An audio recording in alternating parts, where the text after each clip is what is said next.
É dia 9 de dezembro, nos aproximando do Natal e do Ano Novo, né? Que são duas datas do final do ano, que há uma tradição, tanto da sociedade como da igreja, de comemorar essas duas datas, né? O Natal e o Ano Novo. Algumas igrejas não comemoram mais o Natal, porque com certeza Jesus não nasceu nessa data, mas o importante é que Jesus nasceu, mesmo que não tenha sido nessa data, né? E aí, quando chegar no Natal, nós iremos comemorar o nascimento de Jesus, não qualquer outra coisa envolvida nisso, né? E também no Ano Novo. Aí os irmãos vão se preparando aí para fazer os seus jantares nas suas casas, né? Eu andei até pensando se nós não deveríamos nos reunir aqui na igreja, cada um trazendo um prato de comida para a gente estar junto aí, mas aí isso ainda não decidi, né? Não sei, vamos ver aí, né? Se realmente, se não houver, cada um reúne isso aí na sua casa, conforme as condições que tiver, ou então se reúne duas famílias ou três, né? E aí vamos agradecer a Deus, porque estamos chegando ao fim deste ano de 2020, e pedindo que Deus nos abençoe em 2021, porque muitos não conseguiram chegar lá, né? Muitas pessoas ficaram pelo caminho, morreram, e o vírus ainda está aí, lutando, mas o Senhor tem nos guardado. Então os irmãos vão colocando isso na agenda de vocês, né?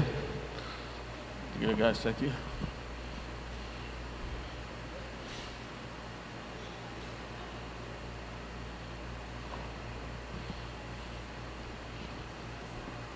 Então, hoje eu quero falar com os irmãos sobre esse tema. Eu dei um tema assim: não tome aquilo que não é seu. E vamos basear na Bíblia, né? Eu sempre digo que qualquer parte da Bíblia, ela nos abençoa, desde que seja devidamente aplicada, né? Então vamos ler alguns versículos em Gênesis capítulo 20.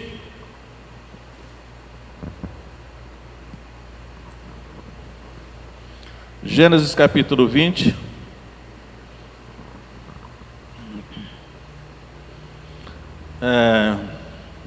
Vamos ler alguns versículos, que eu vou basear no capítulo todo, né? São 18 versículos, mas vamos ler inicialmente alguns versículos, que diz assim: E partiu Abraão dali para a terra do sul, e habitou entre Cádiz e Sur, depois peregrinou em Gerar. E havendo Abraão dito de Sara, sua mulher, é minha irmã, Abimeleque, rei de Gerar, tomou a Sara para ser sua mulher. Deus, porém, veio a Abimeleque em sonhos de noite e disse-lhe: Eis que morto serás por causa da mulher que tomaste, porque ela tem marido. Mas Abimeleque ainda não tinha se deitado com ela. Por isso disse: Senhor, matarás também uma nação justa? Não me disse ele mesmo, é minha irmã? E ela também disse, é meu irmão. Em sinceridade do coração e em pureza das minhas mãos tenho feito isto. Disse-lhe Deus em sonhos: Bem sei eu que na sinceridade do teu coração fizeste isto, e também eu te tenho impedido de pecar contra mim, por isso não te permiti tocá-la. Aí depois eu vou continuar o resto do capítulo, né? E aí eu quero, nesse capítulo aí, irmão, que essa história, essa experiência que Abraão teve, eu quero destacar alguns pontos. E por que eu vou fazer isso? Um dos motivos que eu vou fazer isso é porque eu tive uma experiência esses dias, no negócio que eu fiz, e que eu percebi que eu iria ter prejuízo. E aí eu procurei desfazer o negócio, mas não foi aceito. E aí eu consultei o Benaías, que é advogado, né? Embora trabalhe mais na área criminalística. E consultei também um amigo meu, que é um ex-aluno meu de teologia, que é professor de direito na área de defesa do consumidor, que me indicou, me orientou, né, e disse, é melhor só ir ao PROCON primeiro. E aí eu agendei lá no PROCON uma audiência, né, para lavar minha causa. Mas quando eu fui orar, irmãos, eu comecei a orar, e eu comecei a refletir. Aí eu pensei assim, peraí, eu sou um cristão, eu sou crente, eu procuro pautar a minha vida pela Bíblia, pelos valores da Bíblia, né? E nessa hora sempre aparece alguma pessoa, até achando que vai nos ajudar, assim, rapaz, não deixa barato não, né? Vai para cima, não sei o quê, né? Não vai deixar isso de graça não, porque senão o pessoal vai te engolir, não sei o quê. Aí eu percebi que eu tinha tomado aquelas ações, não pela minha própria vontade, não pelo meu próprio coração, mas seguindo orientações de terceiros, né? E aí eu pensei bem, rapaz, sabe de uma coisa? Fui eu que fiz o negócio, ninguém me obrigou, eu acho que eu fui de certa maneira enganado, em parte por ignorância minha em algumas coisas, mas eu vou ter que agir como cristão. Aí eu peguei o versículo do Salmo 15, verso 4, que diz assim: quem é que vai habitar no monte do Senhor, né? Quem morará na sua tenda? Aí diz: aquele que é puro de mãos, puro de coração, que mesmo que jure com dano seu não muda, ou seja, quando dá a sua palavra não volta atrás, mesmo que tenha prejuízo. Eu digo: rapaz, é aqui que eu vou. Eu digo: eu tenho que agir dessa maneira. Aí eu telefonei para o PROCON e disse: pode cancelar a minha audiência aí. Telefonei para o local onde eu tinha feito o negócio e disse: olha, eu quero dizer que eu não vou mais questionar isso não. Eu vou assumir a responsabilidade, eu vou assumir o prejuízo, porque eu empenhei a minha palavra. E aí quando foi, depois de alguns dias eu fui lá, e eu observei que aconteceu um desastre nesse lugar com que eu estava tendo esse negócio, que foi um prejuízo muito grande, que veio abaixo lá uma parte da empresa. E na mesma hora eu pensei: a mão de Deus. Aí eu pensei: olha, irmãos, nós pensamos às vezes que Deus não está atento, né? Que Deus não está o tempo todo de olho em nós, e que Deus toma a nossa causa, desde que nós sejamos justos, né? Que nós não vamos querer. Eu fui orar, eu orei: Senhor, eu não quero fazer injustiça com ninguém, eu não quero prejuízo de ninguém. E quem me conhece sabe que geralmente quando eu faço um negócio eu sempre perco.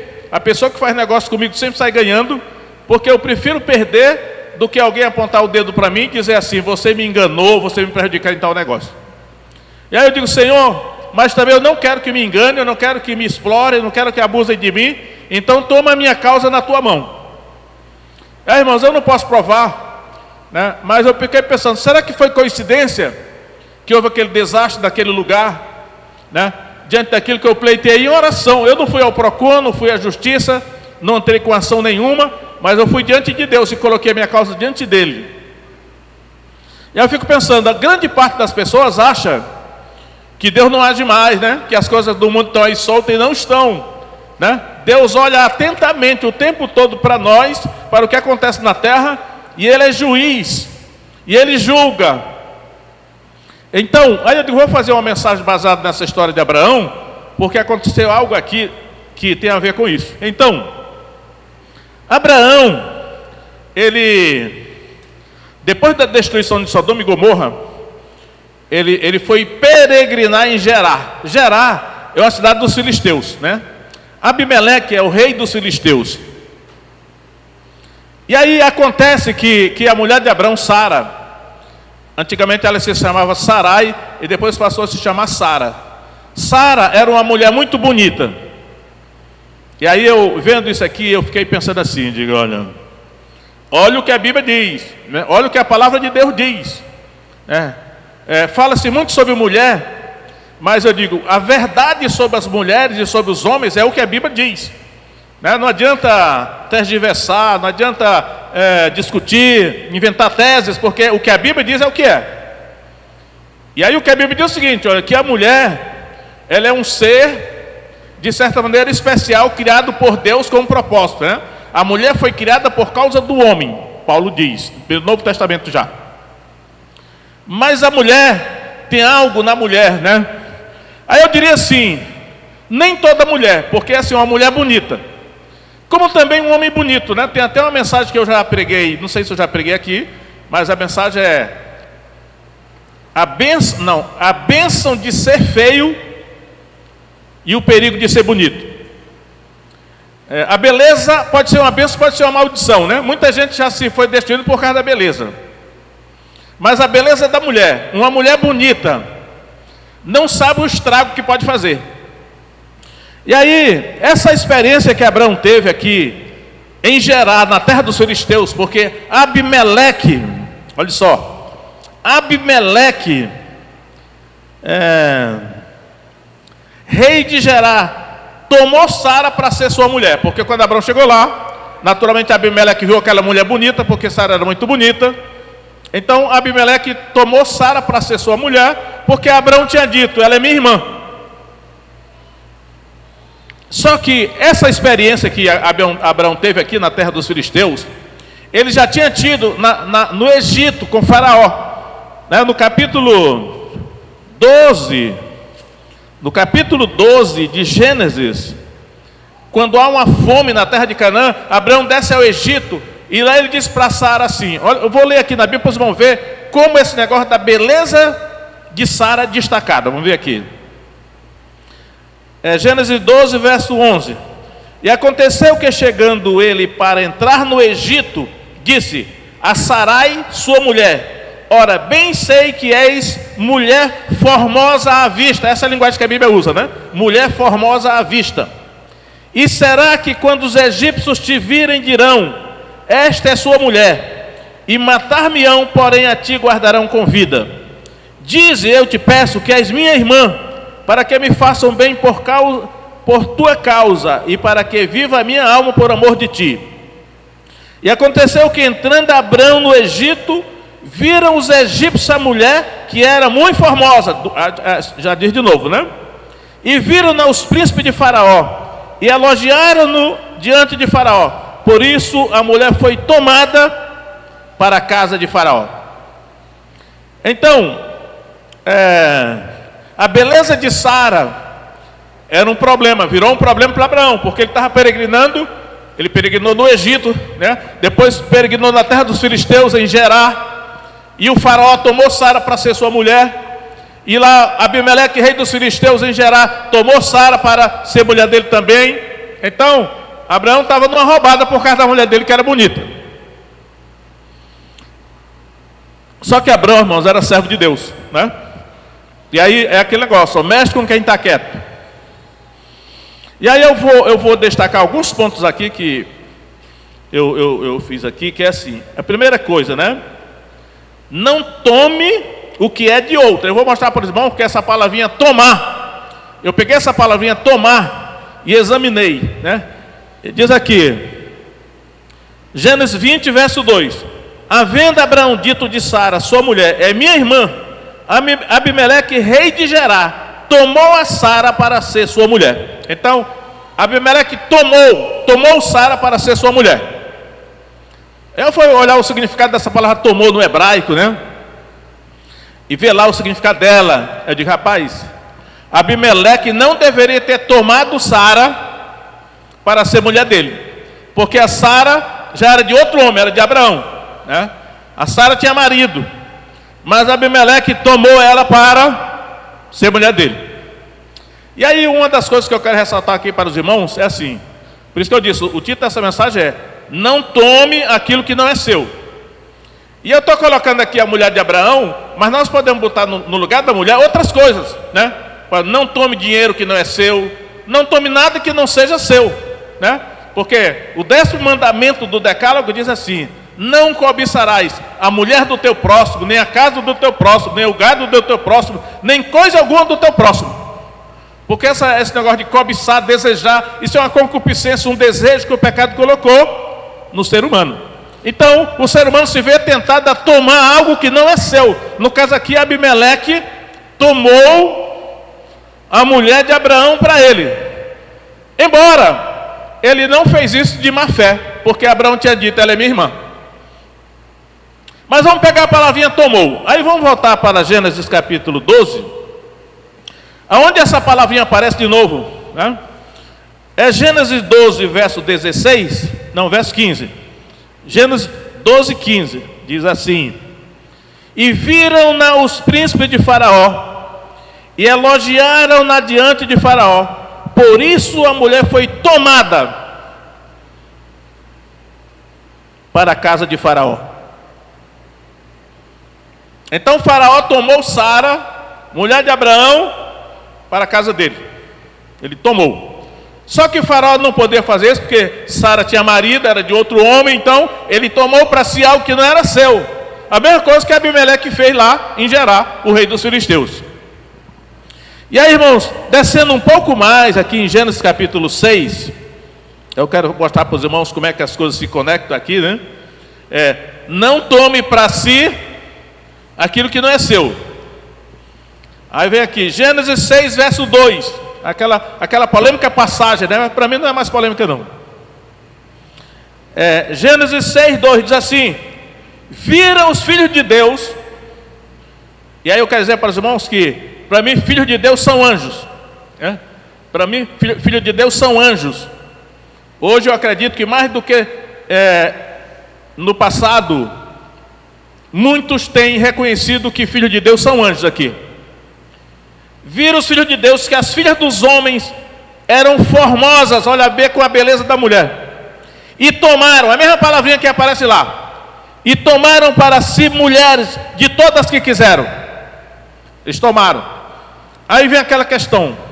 Os anjos não tinham direito de tomar as mulheres para eles. Por quê? Porque Deus criou a mulher para o homem, né? Foi por causa do Adão que Deus criou Eva. Então as mulheres eram para ser dos homens. Mas os anjos, aí que eu digo, a beleza da mulher é uma coisa tão perigosa, uma coisa tão assim, se for o caso assim, arrasadora, né?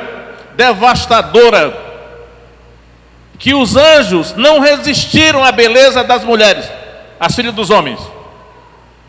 E eu lembro que um dia eu estava conversando com a missionária que se hospedou lá em casa, uma missionária que eu respeito muito, né? Mas só que ela era mulher. Ela estava contando lá uma experiência. Ela disse assim: o que é que esses homens ficam, mais ou menos, não lembro bem as palavras, mas mais ou menos isso, o que é que esses homens ficam olhando para aquela mulher? É só uma mulher. Eu falei assim: ela é mulher, ela não sabe o efeito que uma mulher pode causar no homem, né? Hoje está causando até em outras mulheres já também, né? Então, os anjos não resistiram à beleza das mulheres, e eles tomaram para si mulheres de todas que quiseram. Só que eles não tinham direito. Deus não fez a mulher para os anjos, mas para os homens.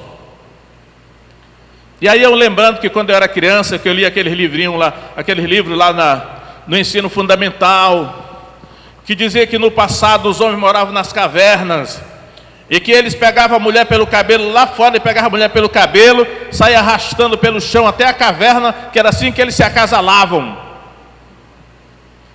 Hoje eu acredito, eu não sei nem se isso foi verdade, talvez isso aí não seja nem verdade, porque a Bíblia não diz isso, né? Mas é possível que os anjos tenham feito isso. Por isso que algumas traduções dizem assim: os anjos casaram com as mulheres. Meu irmão, você acha que o anjo casou com a mulher?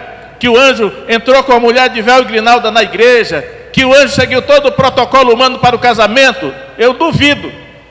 Os anjos, que eram esses anjos caídos, que eram os nefilins, eles tomaram, foi na marra. Eles que devem ter pego a mulher pelo cabelo e arrastaram para a caverna. Esses sim, porque eles já eram fora da lei. Eles já eram anjos caídos já. Então, mas os anjos tomaram para si mulheres conforme aquelas que eles quiseram, por causa da beleza estonteante dessas mulheres.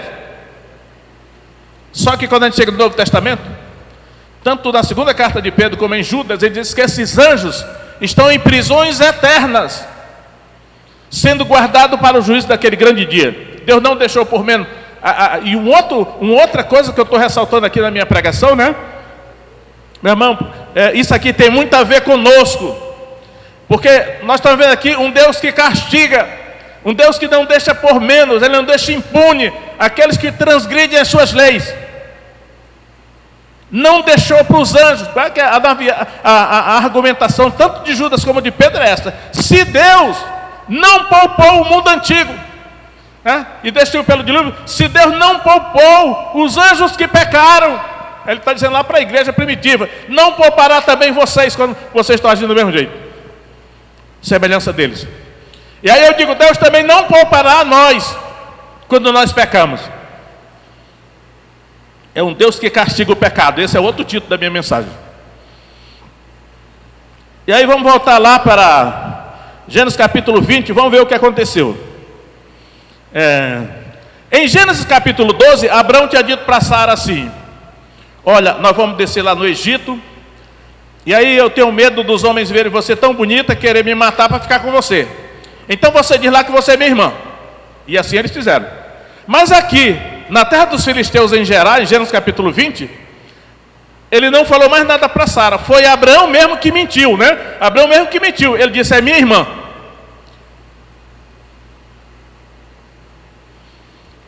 E aqui eu quero ressaltar uma outra verdade desse texto aqui, para nós aqui, ó. É assim, a meia verdade é mentira. Nós estamos numa sociedade brasileira, nós estamos na sociedade brasileira, que a sociedade brasileira é pautada pela mentira. Aí a gente pergunta assim, qual é o espírito que rege o Brasil, a cultura brasileira? Só pode ser o espírito de Satanás, porque Satanás é que é o pai da mentira. E se a mentira se tornou normal, a mentira faz parte normal da sociedade, então é o espírito de Satanás que rege a sociedade brasileira. Isso em todas as áreas, né? Seja na igreja, seja na política, seja vendedor. Faz muito tempo que eu tenho a impressão que todo vendedor mente. E aí eu sou uma pessoa que desde que eu me tornei crente, que eu digo, eu não posso mentir. Eu tenho que falar a verdade, porque Satanás é o pai da mentira. Quem mente se torna discípulo de Satanás. Então, meia verdade é mentira. Ou nós falamos toda a verdade, porque se a gente falar só a metade da verdade, é mentira, porque a outra pessoa não tem condição de entender o que nós estamos falando. Ela pode ser induzida ao erro pela nossa meia verdade. Qual foi a meia verdade que Abraão usou aqui? Ele disse lá para os filisteus, Sara é minha irmã. Sara é minha irmã. E ela também confirmou, né? Ele já tinha orientado ela lá no capítulo 12. Ela disse, ele é meu irmão, então nós somos irmãos. Aí Abimeleque levou Sara para a casa dele, o palácio. E aí no final, quando Abimeleque confronta Abraão, e o Abimeleque dá uma lição de moral em Abraão, Abimeleque repreende Abraão. Eu até levantei o ponto assim, o ímpio repreendendo o crente, né? Você já viu assim, você sendo crente, pregar uma lição de moral de um ímpio? Porque você errou mesmo. E quando você pegar uma lição de moral de um ímpio, e se você estiver errado, é melhor baixar a cabeça mesmo, porque o ímpio tem razão nesse caso. Pois Abraão pegou a lição de moral de Abimeleque. Abimeleque disse, como é que você faz isso? Você nos enganou, nos meteu na situação dessa, dizendo que ela era sua irmã. Você não tem vergonha na cara não, Abraão? Aí Abraão, né? Não posso fazer nada, estava errado mesmo. Só que o Abraão tentou justificar, olha o que ele disse. Gênesis 20, verso 12. É que na verdade ela também é minha irmã, filha de meu pai, mas não filha de minha mãe, e veio a ser minha mulher. Aí eu pergunto, isso aqui é verdade o que ele está dizendo? Só em parte. Vocês aqui, provavelmente quem me ouviu com atenção já sabe quem é Sara, né? Mulher de Abraão. Ela é irmã de Abraão? Não, ela não é irmã de Abraão, não. O que ela é de Abraão? Sobrinha. Quando Abraão diz assim, ela é filha de meu pai, ele está querendo dizer assim, ela é neta do meu pai, porque na verdade ela é neta do pai dele, ela é filha do irmão dele, chamado Arã, que morreu em Ur dos Caldeus. Então Sara é sobrinha de Abraão, mas só que tem uma coisa, na linguagem judaica, na linguagem bíblica aqui do Antigo Testamento, a neta pode ser chamada de filha, ou o neto pode ser chamado de filho. Por isso que Jesus era assim. Jesus, filho de Davi. Jesus era filho de Davi? Era não, era bisneto, era não sei quantas gerações depois, mas era filho de Davi porque era da linhagem de Davi. Então, essa Sara, que era na verdade sobrinha de Abraão, era filha do irmão dele, era chamada de filha do pai dele, porque na verdade ela era neta do pai dele, mas como era da mesma linhagem, podia ser chamada de filha, mas ela era sobrinha de Abraão e neta do pai dele.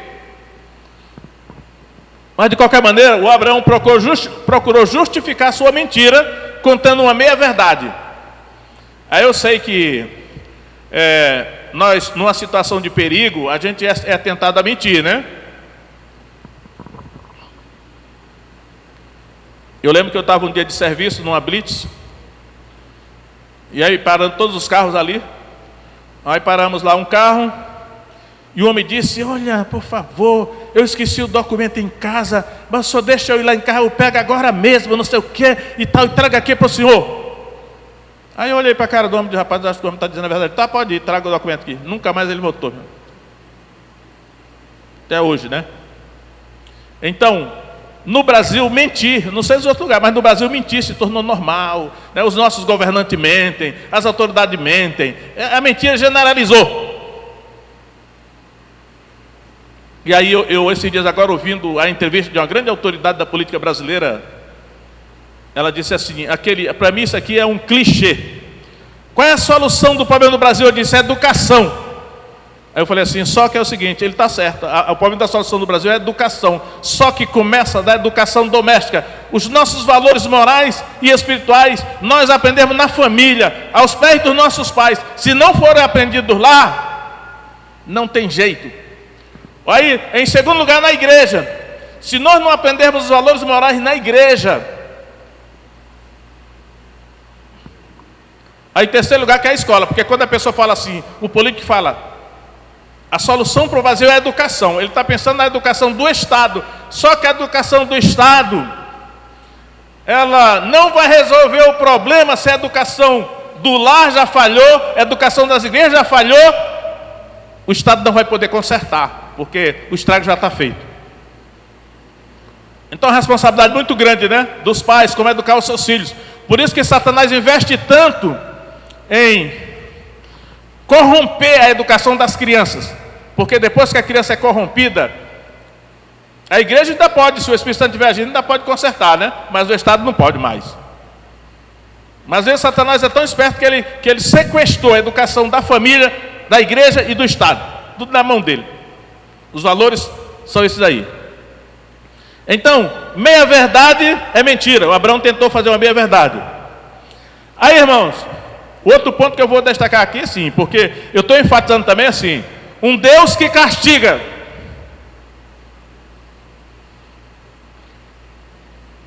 Eu não sei os irmãos, mas qualquer pecado que eu cometo, eu já sinto logo a lapada. Teve época que eu pensava até assim, rapaz, Deus não larga do meu pé. Sempre que eu faço algo errado, Deus já me castiga, é logo. Depois eu descobri que isso é uma bênção, porque significa que Deus está de olho em mim. Aqueles que são filhos, Deus diz, eu disciplino aqueles que aqueles que eu amo, eu repreendo e castigo e disciplino aqueles que eu amo.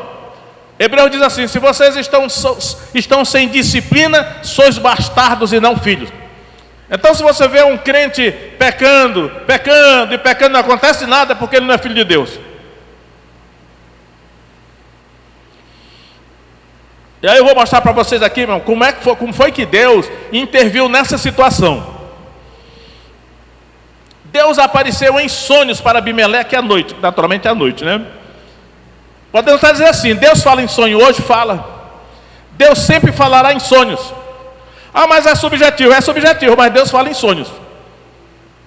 Nem todo sonho é de Deus, mas fique atento, porque vai ter hora que Deus vai falar claramente com você em sonhos, porque a Bíblia de Gênesis e Apocalipse, Deus fala em sonhos. E ele apareceu para Abimeleque aqui em sonhos, vamos ver aqui. Verso 3, Gênesis 20, verso 3. Deus, porém, veio a Abimeleque em sonhos de noite e disse: eis que morto serás por causa da mulher que tomaste, porque ela tem marido. Eu vou logo simplificar aqui para os irmãos. O castigo que Deus trouxe sobre Abimeleque e a sua casa foi de duas maneiras. Foi um castigo preliminar, porque ele estava dizendo, se você consumar esse ato aí, o castigo será outro. Então eu vou dizer para vocês aqui já. Vamos ver a argumentação de Abimeleque aqui. Verso 6. E disse-lhe Deus em sonhos: bem sei eu que na sinceridade do teu coração fizeste isto, e também eu te tenho impedido de pecar contra mim, por isso não te permiti tocá-la. Sabe o que é que Deus fez com Abimeleque? Aí eu não sei se foi castigo, ou se foi bênção, ou se foi proteção para ele. Ele levou Sara para a casa dele, mas Deus feriu Abimeleque com impotência sexual, que hoje tecnicamente chama-se disfunção erétil. Já imaginou isso, irmãos? Deus feriu Abimeleque com impotência sexual, disfunção erétil. E ele não conseguiu nada fazer com Sara, porque Deus não estava deixando. Esse foi um castigo preliminar, porque ele não consumou o ato. Aí Deus diz assim: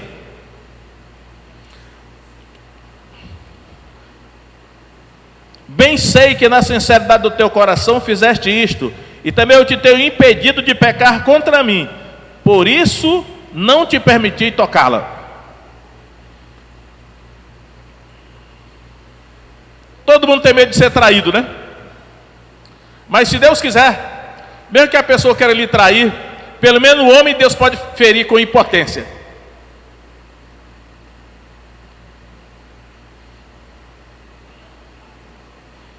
Agora, o castigo preliminar de Abimeleque foi disfunção erétil, impotência sexual. Agora, e as mulheres da casa de Abimeleque? Vamos ver lá. Verso 18, último versículo, olha só. Gênesis 20, 18. Porque o Senhor havia fechado totalmente todas as madres da casa de Abimeleque por causa de Sara, mulher de Abrão. Então, o castigo preliminar que Deus deu para as mulheres da casa de Abimeleque foi esterilidade. Deus fechou a madre. Você já imaginou isso, irmão? É Deus que controla o nascimento de filhos. A esterilidade pode ser um castigo de Deus. Nesse caso aqui foi. E foi um castigo leve, porque foi um castigo preliminar, porque Abimeleque não consumou o ato com Sara. Mas Deus estava dizendo para ele assim, vamos ver aqui outro versículo. Se ele tivesse consumado o ato com Sara, sabe o que teria acontecido? Deus avisou. Vamos ver aqui. Verso 3. Deus, porém, veio a Abimeleque em sonhos de noite e disse-lhe: eis que morto serás por causa da mulher que tomaste, porque ela tem marido. Verso 17. Não, 17 não. Qual é o outro versículo?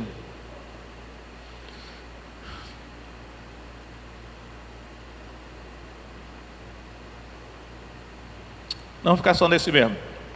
O certo é que Deus disse: Abimeleque, Deus falou com ele em sonhos, né? Se você tivesse consumado o ato com Sara, você seria morto. Era Deus que ia matar. O Novo Testamento diz, primeira carta de João, diz assim: se alguém vir seu irmão cometer pecado que não é para a morte, orará, e Deus dará vida àqueles que não pecam para a morte. Aí ele diz assim: há pecado para a morte, e por esse não digo que ore. Então Deus revelou para Abimeleque o seguinte: olha, se você tivesse consumado o ato de adultério com Sara, o castigo seria morte para você. Mas Deus, sabendo que ele tinha feito aquilo na boa intenção, porque ele achava que Sara era irmã de Abrão, Deus não permitiu que ele tocasse, porque senão seria Deus obrigado a matá-lo. Eu pergunto, irmão, Deus mudou ou é o mesmo? É o mesmo. Deus não mudou, não. Quantas pessoas não têm morrido aí por causa disso, né? Só que Deus, ele age de maneira escondida. As pessoas pensam que foi por acaso, né? Há um Deus que julga na terra. Os salmos dizem repetidamente isso, né? Então, meia verdade é mentira, houve um castigo preliminar e houve o pecado para a morte. O pecado para a morte não se consumou, por isso que ele não morreu.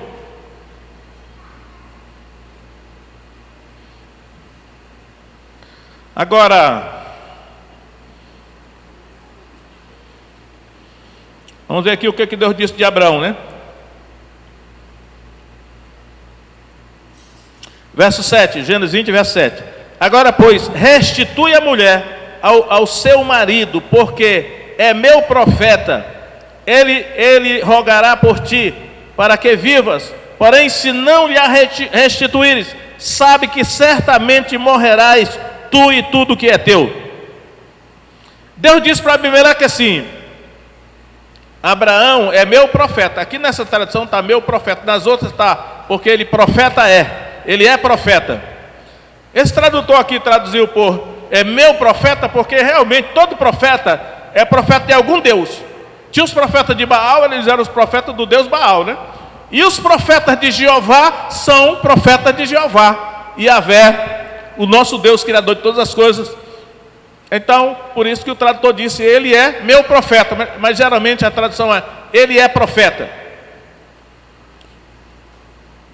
Aí diz assim: e ele rogará por ti, para que vivas.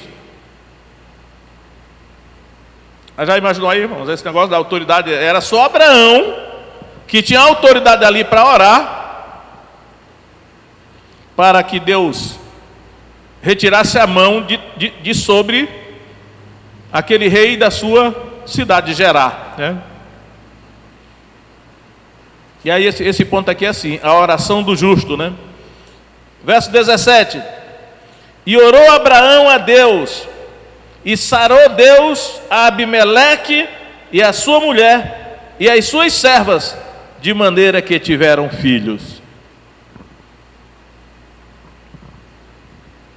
O Novo Testamento diz em Tiago 5,17, a súplica de um justo pode muito em seus efeitos. Aqui nesse caso é Abraão, o justo, ele é profeta de Deus, é servo de Deus. A oração dele foi que fez Deus retirar a mão e curou toda uma cidade. Eu acredito que foi a cidade ou uma nação dos filisteus, né?